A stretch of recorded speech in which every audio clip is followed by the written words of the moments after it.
How's it going, Gremlins? Today we're going to continue to work on my $600 financial bad decision, as it keeps shaping up to be. So we are working on the heads. I did vacuum test all of them. For the most part, they all come out pretty good. I got 2020, 2020, 17.5, and 17, and then 19 and 22. I sharpened it on there. So if you can see, a couple of them I had to lap. One was at 17, one was at 15. This one was over here was at 10, which was in pretty rough shape. So valve lap them. I have a couple more heads over here buried in the boxes. I'll make a video on what I did there. Wanted to make sure I had the general idea down before I decided to make a video on it. So today we're going to be working on cleaning out the hydraulic lifters. It's pretty stuck. I mean, this one here was barely wanting to move. Some of them are a little better shape. So you can see in this one, I don't know if you can tell, but it's sinking down. So we're going to clean those out. Through the power of the interwebs, I found out the best way to do it is get some gasoline. So I got a glass jar with some gas. And I got some 10W30 oil to soak them in and to help bleed them. So we're going to get to cleaning these. So let me get the camera set up and we'll see how it goes. So to clean these, you really just need a pair of needle nose pliers, something to grab a hold of the inside of it. I don't know if you can really see the inside. Try and get a shot of this. So you just latch onto that piece there. A little bit of a wiggle, maybe, and it pops right out. So that was one of them that's probably really stuck. Inside of this piece, that comes apart. So try and get it. So that's the piece that's spring loaded. So right there. So you just pull that apart. That becomes two. And then inside of that, there's your spring.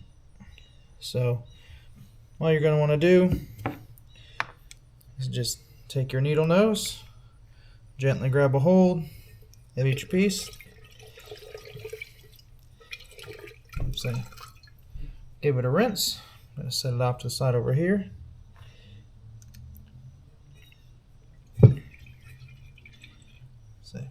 Same thing over and over again.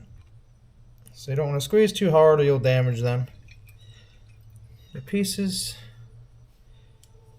you can see it's nice and shiny now. All the old oil patina is gone. So just clean each piece. And we'll go to the next one. So same thing. Grab a hold of that piece on top.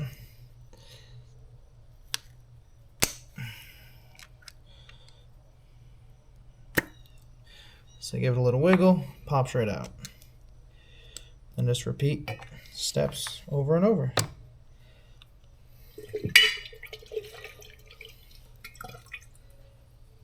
So set that to the side.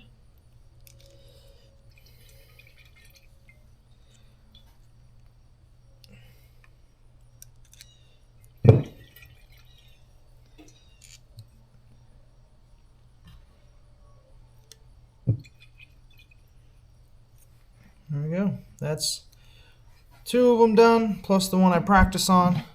So get you guys over here. You can see there's three done, three separate pieces.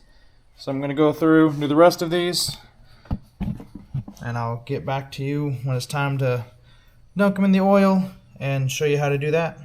Well, I guess the reassembly part too. Last piece.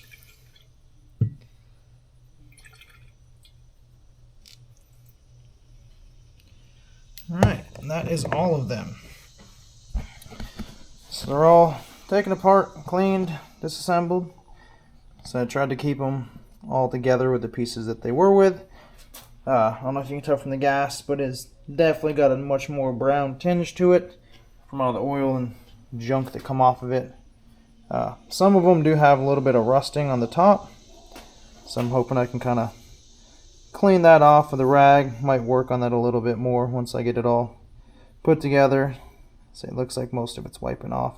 So probably get a clean rag, try to clean that up once they're together. I am going to try and soak them in oil, leave them in there for a while after I bleed the air out of it, just to make sure that everything is in there. So let's try and get a couple of these assembled. See if we can get a good angle. Maybe.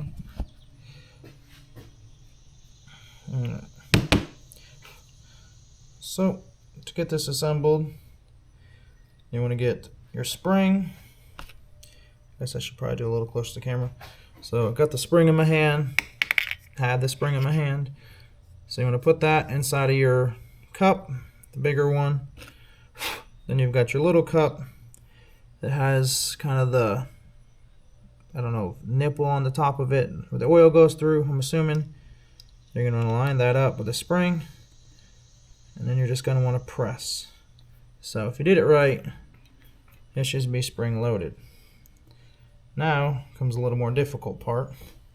Taking the big cup, whatever you want to call it, sliding that whole assembly into it without it falling apart, and then giving it a good press. Once you press it, it should lock in. So now, tap this gas off. We're going to move over here to the oil. Don't spill it, don't spill it, don't spill it. Let's see if I can get you guys a better shot. So there should be a hole right there. And if you submerge it in the oil,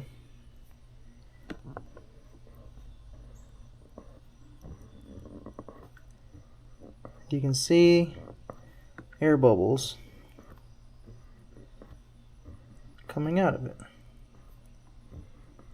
I don't know if we can get it.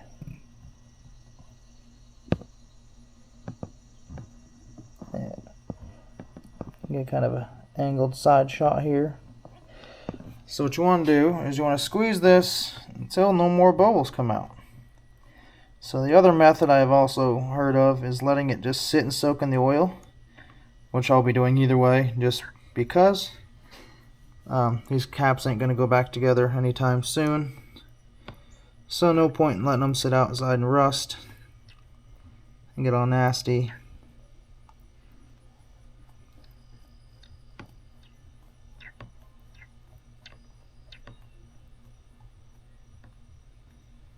There we go. And you can see there's no more bubbles coming out. That means this one should be good to go. And we're just going to toss you in there. I'm going to work on getting the rest of these done. And hopefully we can get this head put back together sooner than later.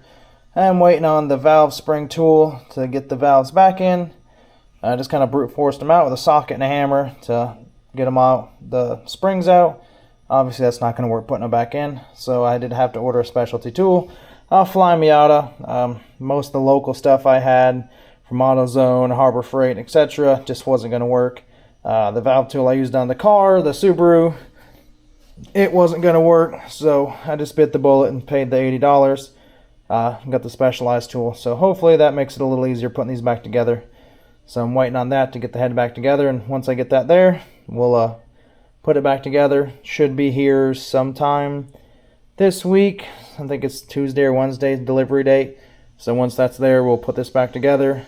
I do got the valve cover over here, along with some paint that's kind of tucked off in the back. I don't know if you can see it.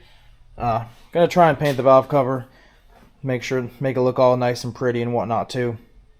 But that'll be a project probably for once the motor's ready to get into the car. Obviously got a long way to go. Say the short block's over there. There's no pistons or rods. I do have pistons for it, or not have pistons. I have rods for it. I'm waiting on the crankshaft to see what kind of bearings I need for the journals before I order the pistons, because usually that comes as a kit, the one I'm looking at. So hopefully we can get that stuff here soon. I believe that'll be Wednesday before I get the crankshaft. So the one that was in it did spin a bearing, unfortunately. So once again, this poor financial decision is costing a lot more money than expected. So luckily a local guy had one that was in good shape from a machine shop for $350, so I'm going to pick that up on Wednesday. And hopefully we can get that motor back assembled here sometime in the coming week. And I mean, it's not going to go in the car, but at least have it ready to go and put together. That way when it's time to put in the car, everything's ready to go. So that's one of the things I've been working on, is trying to get parts for it, because most of this is going to be shipping, which takes time, versus most of the stuff to get the car and the engine bay ready it's just a manual labor of love, and that's more time consuming versus that's more sit around and wait. So I've been focusing on getting that apart. Yeah, so that's where we're at right now, and I'll see you guys later.